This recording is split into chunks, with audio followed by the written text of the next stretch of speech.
மத்தேயு எழுதின சுவிசேஷம் 5ஆம் அதிகாரத்திலே அடுத்த வசனத்தை நம்ம தியானிக்கலாம். 13வது வசனத்தை நான் உங்களுக்காய் வாசிக்கிறேன். நீங்கள் பூமிக்கு உப்பாய் இருக்கிறீர்கள். உப்பானது சாரமற்று போனால் எதினாலே சாரமாக்கப்படும்? வெளியே கொட்டப்படுவதற்கும் மனுஷரால் மிதிக்கப்படுவதற்குமே ஒழிய வேறு ஒன்றுக்கும் உதவாது. ஆண்டவர் இறையரசின் காரியங்களை, நம்முடைய கிறிஸ்தவ வாழ்வின் தத்துவங்களை எவ்வளவு எளிமையாய், அன்றைக்கு அவர் சுற்றித் திரிந்த அந்த கிராம பகுதிகள், கடற்கரை அருகே அவர் எதையெல்லாம் பார்க்கிறாரோ, எதெல்லாம் மக்களுக்கு பரிச்சயமான காரியங்களோ அந்த காரியங்களை சொல்லி அவர்களுக்கு இறையரசின் காரியங்களை கற்றுக் கொடுத்தார். கடற்கரைக்கு நீங்கள் போனீங்கன்னா அங்கே நிறைய உப்பு கொட்டி கிடக்கும். அங்கங்கே அந்த உப்பு ஒன்றுக்கும் உதவாது. ஏதாவது சாரமற்று போன உப்பு. பெரிய பெரிய மீன்களை பிடித்து அதை மீனை கருவாடாய் ஆக்குவதற்கு உப்பு தேவை. உப்பில் அப்படியே டம்ப் பண்ணி பூமிக்கு அடியில் புதைச்சி வைப்பாங்க. இன்னும் பல மெத்தட்ஸ் இருக்கு. கருவாடு ஆன பிறகு அந்த உப்புகளை எல்லாம் எடுத்து பார்த்தா அது ஒன்றுக்கும் உதவாது. வாயில் வச்சா மண் மாதிரி இருக்கும். அதோட சாரமெல்லாம் போயிட்டு இனி இந்த உப்பு எதுக்கும் உதவாது. அது கடற்கரையில் மீன் பிடிக்கிற அந்த மக்களுக்கு நல்லா தெரியும். வெளியே கொட்டப்படுவதற்கும் மனுஷரால் மிதிக்கப்படுவதற்கும் ஒழிய. ரொம்ப அற்புதமான ஒரு காட்சி.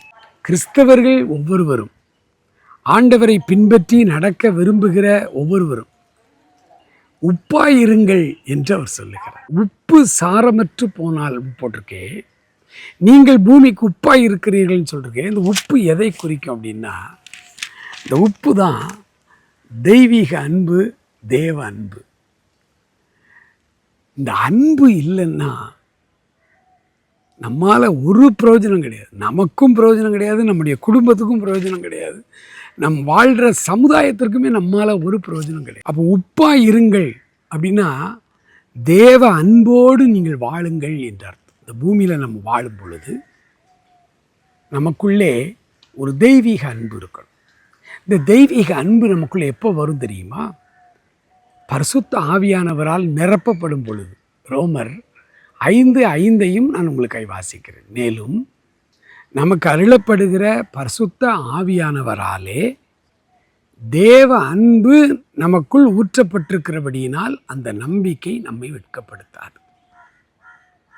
தேவ அன்பு, இந்த தேவ அன்பு தான் நமக்குள் சாரமேற்றுகிறது, உப்பாய் நம்மை மாற்றுகிறது. அது மற்றவர்களுக்கு பிரயோஜனம் உள்ளவனாய் நம்மை மாற்றுகிறது. உப்பினுடைய தன்மை ரொம்ப ஆச்சரியமாக இருக்கும். உப்பை உணவில் போடுவாங்க. உப்பில்லா பண்டம் குப்பையிலேன்னு நம்ம தெரியும். உப்பு இல்லைன்னா வாயில் வைக்க முடியாது. அப்போ உணவுப் பொருளில் உப்பு சேர்க்கும்போது உப்பு தனித்துறாது, கரைஞ்சிரும். உப்பு கண்ணுக்கு தெரியாது. அதனால தான் ஆண்டவர் சொன்னார், நீ தர்மம் செய்யும் பொழுது உன் வலதுகை செய்வதை இடதுகை கூட அறியாது இருக்க கடவுது அப்படின்னார். அந்த அளவுக்கு சீக்ரெட்டாக நீ உதவி செய்யணும். அதை ஆண்டவர் விரும்புகிறார். இன்றைக்கும் கூட நம்முடைய தமிழ்நாட்டில் நிறைய ஊழியர்கள், நல்ல பெரிய பெரிய ஸ்தாபனங்கள் ஏராளமான உதவிகளை செய்கிறார்கள். வெளியவே தெரியாது. இதைத்தான் ஆண்டவர் சொல்ல, நீங்கள் உப்பாயிருங்கள். காலையில் சொல்லுவோமா ஆண்டவர்கிட்ட, ஆண்டவரே நான் உலகத்துக்கு உப்பாய் இருக்க விரும்புகிறேன், இப்படி அன்பினால் என்னை நிரப்பும் என்று ஜெபிப்போம். ஆண்டவர் நம்மை ஆசீர்வதிப்பாராக. ஆமென்.